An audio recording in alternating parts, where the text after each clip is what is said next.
القرآن يوحدنا لطريق الخير يوجهنا الله تعالى أنزله ورسول الله بسم الله الرحمن الرحيم. وقد يفهم من ظاهر كلام المصنف في الإلهيات أن حلول شيء في شيء أن يكون مختصا به ساريا فيه، ويرد عليه أنه لا يصدق على حلول الأطراف في محلها، فإن النقطة مثلا غير سارية في الخط، وأيضا الإضافات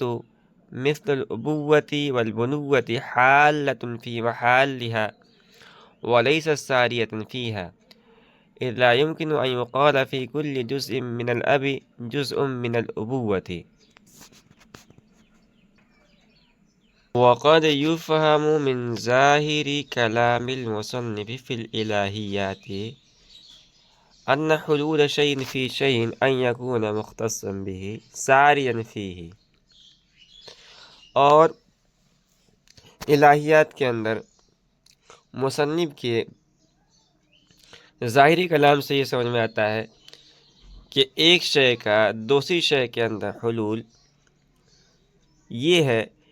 کہ ایک شے دوسری شے کے ساتھ مختص ہو اور اس کے اندر سرایت کرنے والی ہو. کہہ رہے ہیں شارح وَيَرِدُ عَلَيْهِ أَنَّهُ لَا يَصْدُقُ عَلَى حُلُولِ الْأَطْرَافِ فِي مَحَلِّهَا. شارح کہتے ہیں کہ اس پر اعتراض ہوتا ہے کہ جو الہیات کے اندر مصنف نے حلول کی تعریف ذکر کی ہے، یہ تعریف اطراف کے اپنے محلوں کے اندر حلول کرنے پر صادق نہیں آتی ہے. فإن النقطة مثلا غير سارية في الخط، وأيضا الإضافات مثل الأبوة والبنوة حالة في محلها وليست سارية فيها، إذ لا يمكن أن يقال في كل جزء من الأب جزء من الأبوة. اس لیے کہ مثال کے طور پر نقطہ یہ خط کے اندر سرایت کرنے والا نہیں ہے. اسی طرح جو اضافی چیزیں ہیں، مثال کی طرح ابوت ہے یعنی باپ ہونا، بنوت ہے بیٹا ہونا، اپنے اپنے محل کے اندر حلول کرنے والے ہیں، لیکن ان کے اندر سرایت کرنے والے نہیں ہیں. اس لیے کہ یہ کہنا ممکن نہیں ہے کہ باپ کے ہر جز کے اندر ابوت کا جز ہے. یہاں سے مصنف نے حلول کی تیسری تعریف ذکر کی ہے، اور یہ تعریف شارح کہتے ہیں کہ باقاعدہ طور پر ذکر نہیں کی گئی ہے، بلکہ الہیات کے اندر مصنف کے ظاہری کلام سے سمجھ میں آتی ہے. اچھا، مصنف نے الہیات کی بحث میں ایک فصل قائم کیا ہے، فصل فی الجوہر والعرض. اس کے تحت فرمایا ہے کہ کل موجود فإما أن يكون مختصا بشيء ساريا فيه أو لا يكون، فإذا كان الواقع هو القسم الأول يسمى الساری حالا والمسرى فيه محلا. یعنی ہر موجود چیز دو حال سے خالی نہیں، یا تو کسی شے کے ساتھ مختص اور اس کے اندر سرایت کرنے والی ہوگی، یا نہیں اگر واقع ہونے والی قسم اول ہے تو سرایت کرنے والی شے کا نام حال، اور جس میں سرایت ہو رہی ہے اس کا نام محل رکھا جاتا ہے. یہ عبارت مصنف کی الہیات کے اندر ہے. اب اس کے اندر جب آپ غور کریں گے تو اس کلام سے حلول کی تعریف یہ سمجھ میں آتی ہے کہ الحلول هو اختصاص شيء بشيء بحيث ان يكون ساريا فيه. یعنی حلول ایک شے کا دوسری شے کے ساتھ اس طرح مختص ہونا ہے کہ ایک شے دوسری شے کے اندر سرایت کرنے والی ہو. سرایت کا مطلب یہ ہے کہ ایک شے کا ہر جز دوسری شے کے ہر جز کے اندر اس طرح داخل اور پیوست ہو جائے کہ ایک شے کے انقسام سے دوسری شے کا انقسام ہو جائے. مشہور مثال وہی ہے جیسے سواد یعنی کالا پن. ایک آدمی ہے، مثال کے طور پر زید ہے، وہ کالا ہے، تو سواد زید کے اندر اس طرح مختص اور ساری ہے یا اگر مثال کے طور پر زید کی یعنی زید کی جسم کی تقسیم کی جائے تو زید کا جو سواد ہے، سیاہی ہے، اس کی بھی تقسیم ہو جاتی ہے، اور اگر سیاہی کی تقسیم کی جائے تو جسم کی تقسیم ہو جاتی ہے، تو اس کو کہا جاتا ہے سرایت۔ تو یہ حلول کی ایک اور تعریف تھی۔ اب اس تعریف کو ذکر کرنے کے بعد شارح اس تعریف پر بھی اعتراض کرتے ہیں کہ حلول کی تعریف بھی اپنے تمام افراد کو جامع نہیں ہے۔ شارح کہتے ہیں ہم دو ایسی مثالیں پیش کرتے ہیں جہاں حلول تو پایا جاتا ہے مگر حلول کی تعریف اس پر صادق نہیں آتی ہے۔ ایک مثال تو ہے جیسے اطراف، اطراف کا اپنے اپنے محل یعنی ذی اطراف کے اندر حلول ہوتا ہے، جیسے نقطہ ہے، نقطے کا خط میں، خط کا سطح میں، اور سطح کا جسم کے اندر حلول ہوتا ہے، مگر حلول کی تعریف اس پر صادق نہیں آ رہی ہے، اس لیے کہ اس تعریف میں بھی دو جز ہیں، ایک تو اختصاص اور دوسرا ہے سرایت۔ اطراف اور ان کے ذی اطراف میں اختصاص تو موجود ہے مگر سرایت نہیں ہے، اس لیے کہ نقطہ مثال کے طور پر خط کے اندر سرایت کرنے والا نہیں ہے، کیونکہ سرایت کا مطلب اوپر بیان کر چکے ہیں کہ ایک شے کا ہر جز دوسری شے کی ہر جز میں اس طرح داخل ہو جائے کہ ایک شے کا انقسام دوسرے شے کے انقسام کو مستلزم ہو، اور نقطہ خط کے اندر اس طرح داخل نہیں ہے اور نقطہ خط کے اندر اس طرح داخل نہیں ہے، ورنہ تو خط کے انقسام سے نقطے کا انقسام ضروری ہوتا ہے، حالانکہ خط منقسم اور نقطہ غیر منقسم ہے۔ تو سرایت کے نہ پائے جانے کی وجہ سے حلول کی تعریف اس پر صادق نہیں آ رہی ہے، جامع نہیں ہے، لہذا حلول کی تعریف بھی جامع نہیں ہے۔ دوسری مثال ہے جیسے اضافات۔ اضافت کا مطلب ہوتا ہے نسبتیں، جن میں سے ایک کا سمجھنا دوسرے کے سمجھنے پر موقوف ہوتا ہے، جیسے ابوت بنوت ہے، یہ اضافی چیزیں ہیں، ابوت کا سمجھنا بنوت پر اور بنوت کا سمجھنا ابوت پر موقوف ہے۔ کیوں؟ اس لیے کہ اب کسے کہتے ہیں؟ باپ کسے کہتے ہیں؟ باپ کہتے ہیں من لہو ابن، اور بیٹا یعنی ابن کسے کہتے ہیں؟ ابن کہتے ہیں من لہو ابن۔ تو ابوت و بنوت دونوں اپنے اپنے محل یعنی باپ اور بیٹے کے اندر حلول کرتی ہیں، مگر اس پر حلول کی تعریف صادق نہیں آ رہی ہے، اس لیے کہ یہاں بھی جو تعریف کا دوسرا جز تھا سرایت نہیں پائی جا رہی ہے۔ ابوت کا ہر جز باپ کے ہر جز کے اندر اور بنوت کا ہر جز بیٹے کے ہر جز کے اندر سرایت کی ہوئی نہیں ہے، اس لیے کہ اگر باپ کے ہر جز کے اندر ابوت کا جز ہو تو باپ کے ہر جز کو باپ کہنا صحیح ہونا چاہیے، اسی طرح بیٹے کے ہر جز کے اندر اگر بنوت کا جز ہو تو بیٹے کے ہر جز کو بیٹا کہنا صحیح ہونا چاہیے، حالانکہ ہاتھ اور پاؤں کو مثال کے طور پر باپ اور بیٹا نہیں کہا جاتا ہے۔ تو شارح نے حلول کی دوسری تعریف ذکر کی، تو شارح نے حلول کی تعریف ذکر کی ہے اور ذکر کرنے کے بعد اس پر اعتراض وارد کیا، اس کا جواب نہیں دیا، بس خاموشی اختیار کر لیا۔ وقد يقال الحلول والاختصاص الناعت أي التعلق الخاص الذي يسير به أحد المتعلقين نعتا والآخر منعوتا به، والأول عن النات حال والثاني عن المنعوت محل، كالتعلق بين البياض والجسم المقتضي لكون البياض نعتا وكون الجسم منعوتا به، بأن يقال جسم أبيض. ويرجع إلى هذا ما قيل من أن الحلول اختصاص أحد الشيئين بالآخر بحيث يكون الأول نعتا والثاني منعوتا، وإن لم تكن ماهية ذلك الاختصاص معلومة لنا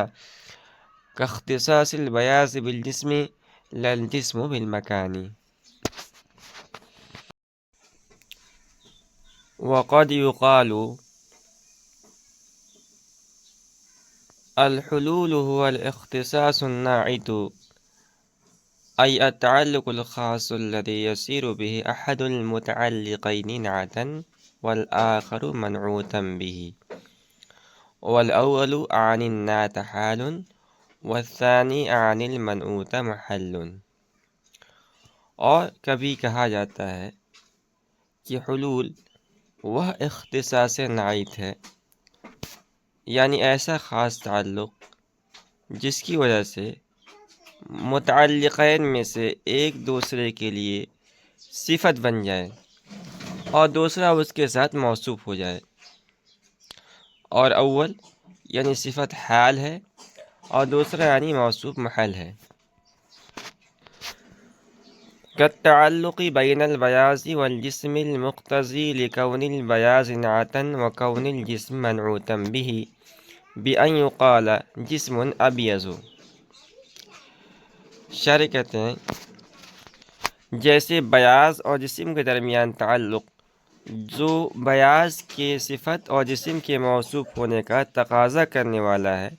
اس طور پر کہ کہا جائے جسم۔ ويرجع إلى هذا ما قيل من أن الحلول اختصاص أحد الشيئين بالآخر بحيث يكون الأول نعتا والثاني منعوتا، وإن لم تكن ماهية ذلك الاختصاص معلومة لنا، اختصاص البياض بالجسم لا الجسم بالمكان۔ شارح کہہ رہے ہیں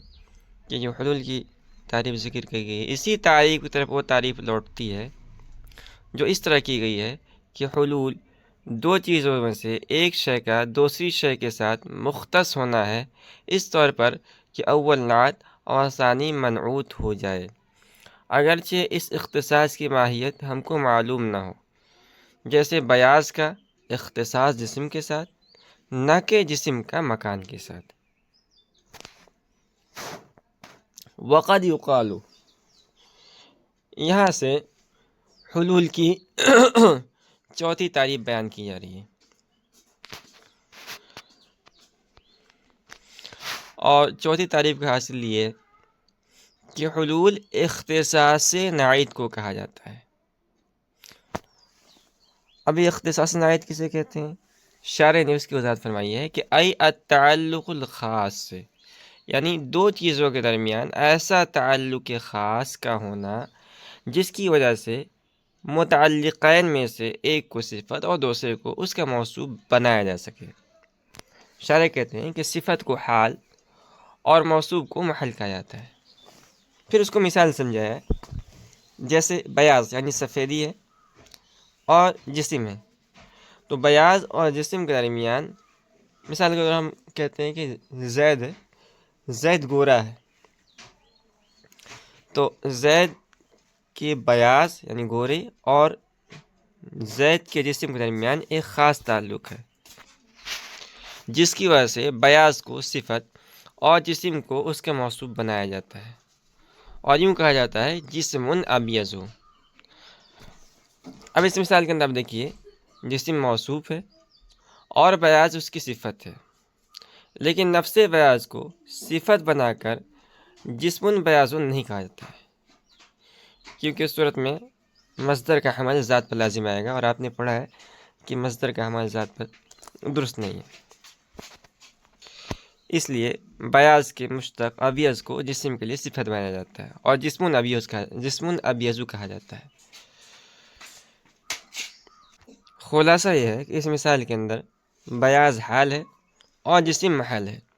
اور ان کے درمیان پایا جانے والا تعلق یعنی خاص تعلق کا نام ہے حلول۔ یہ بات یہاں پوری ہوئی۔ شارح کہتے ہیں کہ حلول کی ایک پانچویں تعریف کی گئی ہے،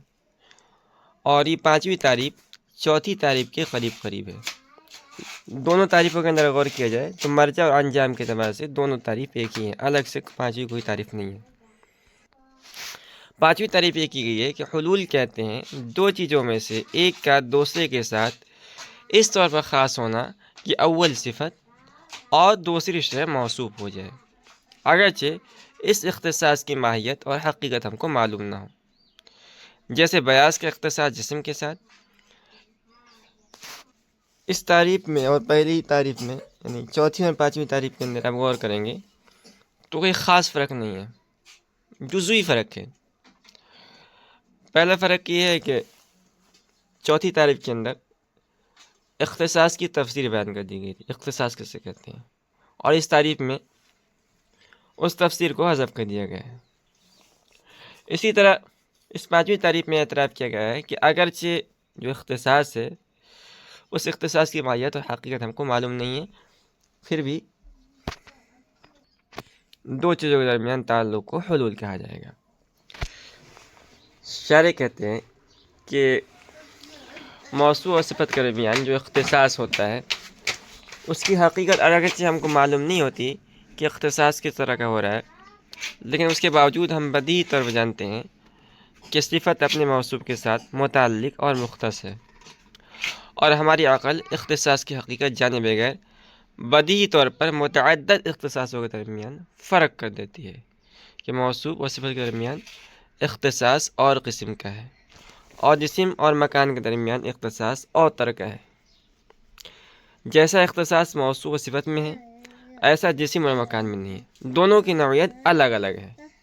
اسی کو شارح نے لل جسم بالمکان کہہ کر بیان کیا ہے کہ جسم کا اختصاص جو مکان کے ساتھ ہے وہ اس طرح کا نہیں ہے جیسا موصوف اور صفت میں ہوتا ہے، اس لیے کہ جسم و مکان کے درمیان ایسا خاص تعلق نہیں ہے جس کی وجہ سے جسم کو موصوف اور مکان کو صفت بنایا جا سکے۔ لہذا جسم کا اپنے مکان میں ہونا حلول نہیں کہلائے گا، بلکہ اس کو حصول یا